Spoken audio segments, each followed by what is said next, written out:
Kadang-kadang bingung ya, kenapa sih yang di dunia itu terlalu diistimewakan gitu? Mengistimewakan yang hilang itu nggak ada kerjaan. Mengagungkan yang hancur, yang sifatnya fana, rasanya biasa. Apa yang mau dibanggakan sih? Dan yang paling menarik tuh begini, ketika meninggal gelarnya pengen sama dengan yang dianggap ringan atau rendah status sosialnya itu. Abbas sesibuk-sibuknya itu masih berpikir investasi. Saya boleh sibuk nggak dapat semua hadis Nabi, tapi anak saya mesti mendapatkan yang luput dari saya. Saya boleh nggak mendapatkan semua Quran, tapi anak saya mesti ada yang jadi ahli Quran. Cara berpikirnya siapa yang akan menjadi kebanggaan di akhirat nanti? Di dunia itu semu dunia itu. Jadi sementara aja, nggak pasti sifatnya. Perbedaan status sosial itu hanya istilah-istilah yang disematkan manusia saja. Ini kaya, ini miskin, ya kan? Yang ini punya jabatan, yang ini biasa-biasa. Itu istilah manusia. Toh pada akhirnya semua kembali ke tempat yang serupa. Dan menariknya begini, yang kaya, yang punya jabatan, tetap di akhir hidupnya pengen punya gelar yang sama dengan yang miskin. Atau dengan yang disebut miskin. Maaf, kalau ada orang disebut miskin meninggal, di papan nisannya ditulis apa? Di papan nisannya ditulis apa? Almarhum. Yang kaya juga kan pengen sama disebut almarhum. Iya kan? Tuh. Jadi nggak ada bedanya setelah berpulang itu. Perbedaan itu hanya di amal saja. Itu poinnya. Maka kalau ada yang mengharapkan orang tua, cita-cita membanggakan anak di dunia, boleh-boleh saja. Tapi patut diingat, itu sementara. Anda silahkan sekarang, sekolahkan setinggi-tingginya. S1, S2, S3, S4, kerupuk 3, silahkan. Mau dalam negeri, luar negeri, mau di Nagreg, mau di California, mau di Chicago, di Singaparna, Singapura, silahkan. Itu pilihan. Tapi saya cuma mau katakan begini, itu sementara. Dan persaingannya tidak istimewa. Karena jangan pun Anda yang beriman, yang belum beriman pun bisa melakukan itu. Apa yang dikira yang hebat matematika itu anak Anda saja. Anak orang lain pun bisa. Halo? Apa Anda kira yang jago fisika itu anak Anda saja yang beriman? Yang belum beriman pun bisa. Ya. Jadi perlombaannya itu rata semua. Dan gak ada yang istimewa. Kadang-kadang bingung ya, kenapa sih yang di dunia itu terlalu diistimewakan gitu? Mengistimewakan yang hilang itu gak ada kerjaan. Mengagungkan yang hancur, yang sifatnya fana, rasanya biasa. Apa yang mau dibanggakan sih? Dan yang paling menarik tuh begini, ketika meninggal gelarnya pengen sama dengan yang dianggap ringan atau rendah status sosialnya itu. Tadi kalau orang miskin meninggal gelarnya apa? Ternyata yang kaya pun pengen sama almarhum juga.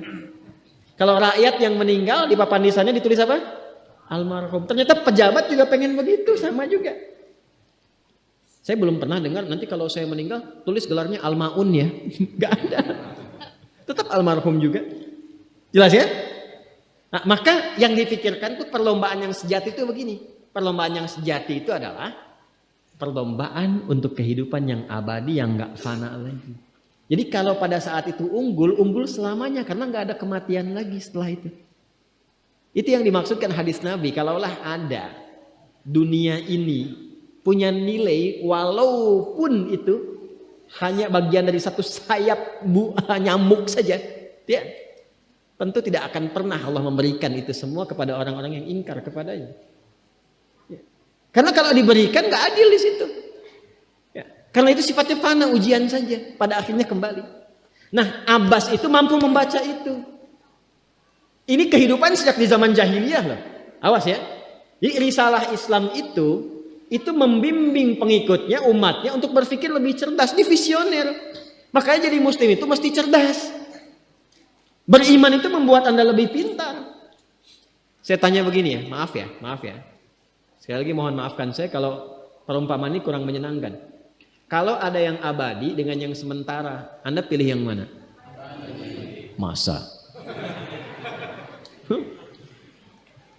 Sholat itu untuk yang abadi atau yang sementara? Abadi. Baik. Mobil itu untuk yang abadi atau yang sementara? Pilih yang abadi apa sementara?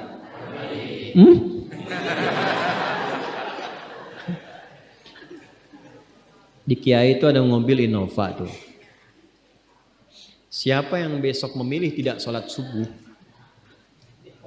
pilihannya pilih Innova atau pilih sholat subuh?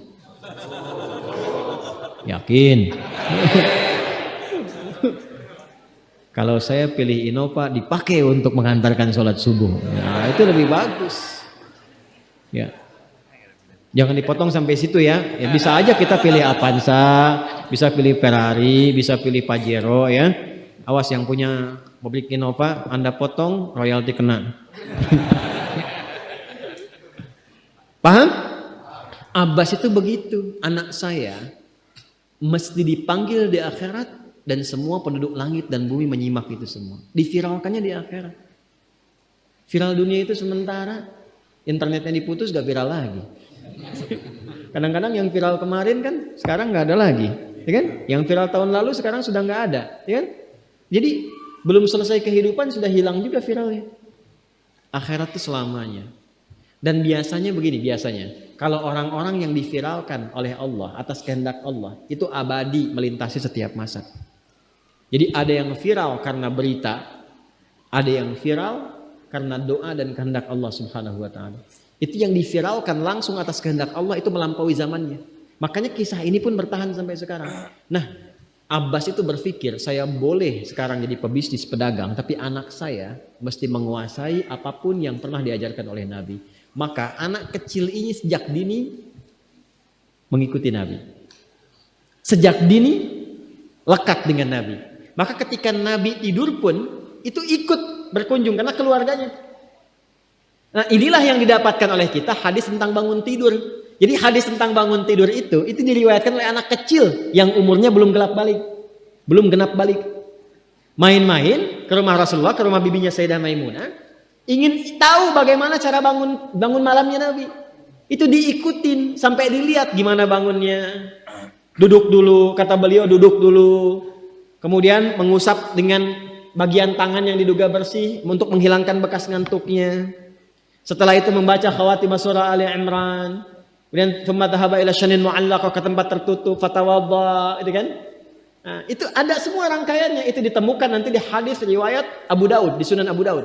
Nomor hadis 1367. Itu hadis tentang bangun tidur, ya, cara bangun tidur sampai sholat malam. Masih ingat teman-teman kalau kita bermakmum begini dan ada imam satu dan sudah pasti satu imam, ya kan? Makmum berapa?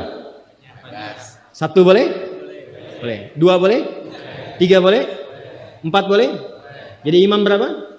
Makmum? Empat. Laki-laki imam makmum? Imam, baik, bagus ya.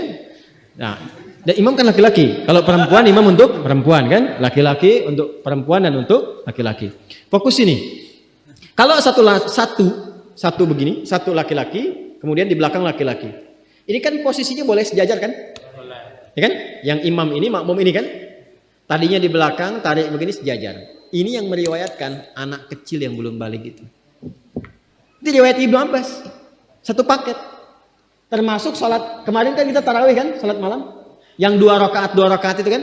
Ya, sholat malam yang sampai 11 itu, tambah khafifatain 2. Itu riwayatnya ini. Yang sholat tahajud malam yang 11 rakaat, tambah khafifatain 2. Ini riwayatnya ini. Tutup dengan witir 1 rakaat. Itu anak kecil yang meriwayatkan. Dan tahukah Anda? Sepeninggal Nabi SAW, Abbas bapaknya ini hafal 200 hadis, anaknya Abdullah hafal 2000 hadis. Begitu caranya. Anda di sini ada yang diplomat, yang di kantor, yang taruhlah berdagang misalnya, ibu rumah tangga, ya, dan sebagainya. Boleh, nggak apa-apa. Saat ini kita mungkin belum maksimal, tapi jangan biarkan ada satu di antara anak keluarga kita yang tidak jadi kebanggaan di akhirat. Tolong ya, tolong pulang dari sini dilihat. Anak Allah titipkan kepada saya berapa anak? Tolong siapkan jadi kebanggaan akhirat. Satu aja jadi ahli Quran. Untuk pelita di rumah tuh, penghilang kesedihan, penghilang kegelisahan, mendatangkan semangat. Itu demi Allah saya katakan, gak ada yang paling indah kecuali saat ayah pulang ke rumah. Tiba kemudian dia melihat anaknya yang kecil sedang murajaah. Amma yatasaalun. Bahkan surat yang bapaknya sendiri belum hafal. Jangankan pulang ke rumah, Anda sedang mau rapat, dikirimi video anak Anda 3 tahun membaca surah Al-Ikhlas. Itu hati tenang. Itulah Quran. Itulah Quran. Maka belajar dari Ibnu Abbas ini, apa yang terjadi? Ketika orang tua mampu memfasilitasi anaknya demikian, sekalipun orang tuanya tidak mencapai apa yang diraih oleh anak, tapi orang tua mewarisi setiap pahala yang dihasilkan dari anak itu.